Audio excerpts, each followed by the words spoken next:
6-6 दिन हमने खाना नहीं खाया। वाशरूम की जो नल होते थे उनमें से पानी पीते थे। ऊपर फैमिलीज बैठी हुई थी सर, वो भी रोला डाल रही थी, हमारे छोटे छोटे बच्चे हैं, हमें बचा लो। नेवी का शिप आया है, उसने रस्सी डाल के रस्सी को खींचा है, हमारा शिप उलट गया। वो सर दूर तकरीबन 1.5-2 किलोमीटर जाकर देखता रहे हमें कौन मर रहा है कौन जी रहा है, लेकिन वो हमारे पास नहीं था। बिल्कुल ना जाएं उधर। इस वक्त भी कम से कम 15 से 20 हज़ार बंदा लीबिया में फंसा हुआ है, जो ना आगे जो गया ना वो पीछे जो गया। यूनान कश्ती हादसे में 12 के करीब जो हैं वो खुशकिस्मत अफराद थे जो बच गए थे, जिनमें से 4 का तल्लुक गुजरात से था। और उसी खुशकिस्मत में एक गुजरात का नौजवान जो है वो इस वक्त अपने आबाई गांव वापस आ चुका हुआ है। मेरे साथ इस वक्त मौजूद हैं पुलिस मुलाजम उस्मान सदीक, उनसे जानते हैं। उस्मान साहब बताइएगा क्या बीती थी आपकी वहाँ? सर तकरीबन हमारा शिप 6 दिन सर हमारा शिप चलता रहा समंदर में, ना कोई हमने कोई जजीरा देखा है ना कोई हमने किनारा देखा है।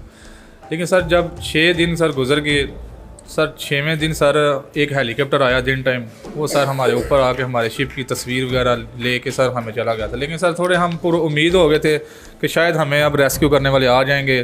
जो सर ऊपर फैमिलीज बैठी हुई थी सर, वो भी रोला डाल रही थी कि हम मर रहे हैं, डूब रहे हैं, हमारे छोटे छोटे बच्चे हैं, हमें बचा लो। लेकिन सर रेस्क्यू वाला कोई बंदा नहीं था। सर तकरीबन 2-2:30 का टाइम था सर। उस टाइम सर एक कार्गो शिप आया था, वो सर हमारे शिप के बिल्कुल पास आया। पास आके सर उसने हमें सिर्फ पानी और खाने पीने की थोड़ी चीज़ें फेंकी हैं सर। वो तकरीबन घंटा हमारे पास खड़ा रहा, उसके बाद वो चला गया। फिर इसी तरह रात का तकरीबन दिन डूबने का टाइम था, यानी दिन थोड़ा अंदर था थोड़ा बाहर था। उस टाइम मगरब का टाइम होता है, उस टाइम एक और शिप आया, उसके ऊपर यानी फ्रांस का एक झंडा लगा हुआ था। वो सर कार्गो का शिप था बहुत बड़ा, उसमें भी आर्मी थी। वो सर हमारे शिप के बिल्कुल ऐसे करीब यानी 60 टच हो गया था। जब लहर आती थी सारे एक दूसरे के साथ लगते थे। तकरीबन घंटा गुजर गया, उसने सिर्फ पानी की बोतलें वगैरह और 2 ऑयल के टैंकर यानी कैन वगैरह फेंक के। लेकिन जिस टाइम उसने ऑयल के कैन वगैरह फेंक के ना, हम उस टाइम उम्मीद तोड़ चुके थे कि हमें रिसीव नहीं करने आए, हमें सिर्फ ये पानी की चीज़ें और ऑयल वगैरह देने आए हैं। उसके बाद तकरीबन घंटे बाद वो भी चला गया। हम फिर यानी जो उधर हमारा शिप में कप्तान था, उसने एक ही सर्कल गोल में उसने दोबारा शिप को चलाना शुरू कर दिया। फिर तकरीबन रात का तकरीबन 11-12 का टाइम था। नेवी का शिप आया, उसने चारों तरफ सारे चक्कर लगाया। चक्कर लगा के अगली साइड पे गया। शिप हमारा उस टाइम रुका हुआ था, एक जगह पे खड़ा था। अगली दफ़ा गया, अगली साइड पे गया, उसने रस्सी डाल के रस्सी को खींचा। सर हमारे शिप का बैलेंस आउट हुआ है। तकरीबन 1 या 2 मिनट गुजरे, हमारा शिप उलट गया। शिप उलटने के बाद सर हम सारे पानी में, शिप हमारे ऊपर था, हम पानी के अंदर थे। गोते खा के हमारा कोई हाल नहीं था। लेकिन पता नहीं अल्लाह पाक ने कोई हिम्मत दी, कोई अल्लाह पाक की तरफ से कोई मौजज़ा था, जिसकी वजह से मैं उधर से मैं बाहर निकला हूँ। जब पानी से बाहर निकला हूँ तकरीबन 2 या 4 सेकंड मज़ीद और ना निकला तो मेरी भी उधर मौत हो जानी थी।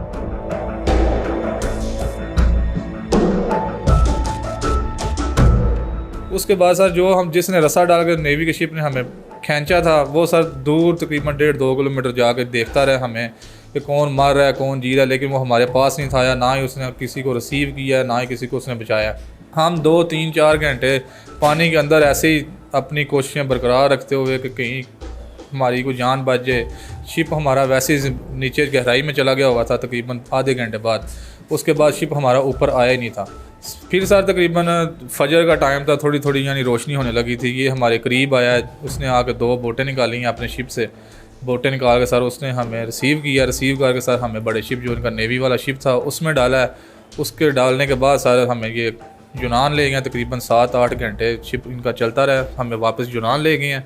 उधर सर जाकर जब इन्होंने गिनती की है तो उधर सर सिर्फ 12 पाकिस्तानी थे, हम दूसरे यानी सूरी और मिस्री, टोटल 102 बंदे से हम उधर बचे हैं। जो आपके दोस्त आप जिनको बचा नहीं पाए, उस वक्त आपकी क्या फीलिंग्स थी? सर जिस टाइम इन्होंने शिप के ऊपर हमें चढ़ाया है नेवी के शिप में, सर हम समंदर को देख देख के रोते थे। कुछ जो मिस्री थे उनकी फैमिली, उनके बच्चे मर गए थे, वो आगे से वैन रोते थे। 2 बंदे तो दोबारा छलांग लगाने लगे थे समंदर में कि हमने भी नहीं बचना, हमने भी मरना है। लेकिन उधर उन्होंने पकड़ के उन्हें बिठाया। हम रो के समंदर में देख के उधर से मेरा यानी एक दोस्त था अली रज़ा, वो भी मेरे साथ गया हुआ था। उसको यानी सोच के उसको याद करके रो के मेरा बुरा हाल था कि मैंने बहुत बड़ी यानी मैंने कुर्बानी दे दी है, यानी मैंने खो दिया अपना दोस्त, अपना भाई खो दिया।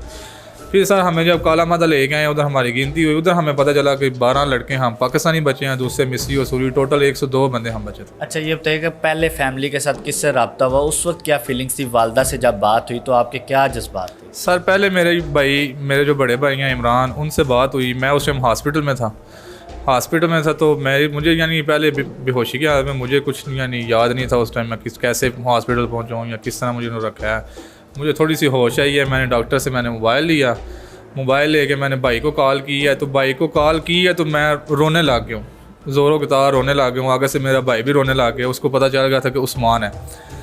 उससे सिर्फ मेरी यही बात हुई है कि यार मैं अली को नहीं बचा सका, अली मर गया। मेरे खुद यानी रो के उस टाइम बुरा। फिर डॉक्टर ने मेरे से मोबाइल ले लिया था वापस, कहती है कि आप इस वक्त बड़े सानहा से गुजर के आए हो, 7 तर्जमान भी खड़े थे, सानहा से गुजर के आए हो तो आप इस तरह ना करो, उसको बोलने की कोशिश करो। लेकिन इतना बड़ा सानहा था, बोलना तो नहीं जाता। आपने एक मौत का मंजर देखा, जी बिल्कुल। तो क्या उस वक्त आपके जज्बात थे? जज्बात भाई, अल्लाह ने दूसरी दफ़ा ज़िंदगी दी है, उधर कोई उम्मीद नहीं थी, कोई कुछ नहीं था ऐसी वैसी, बस अल्लाह पाक का शुक्र है, कोई माँ बाप की दुआएं, बहन भाइयों की दुआएं थी जिसकी वजह से बच गया हूँ।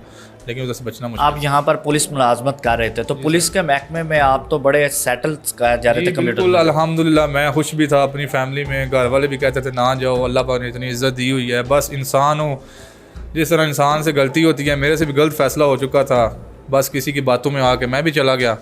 तो फिर सर नुकसान हुआ जब उधर पहुंचे।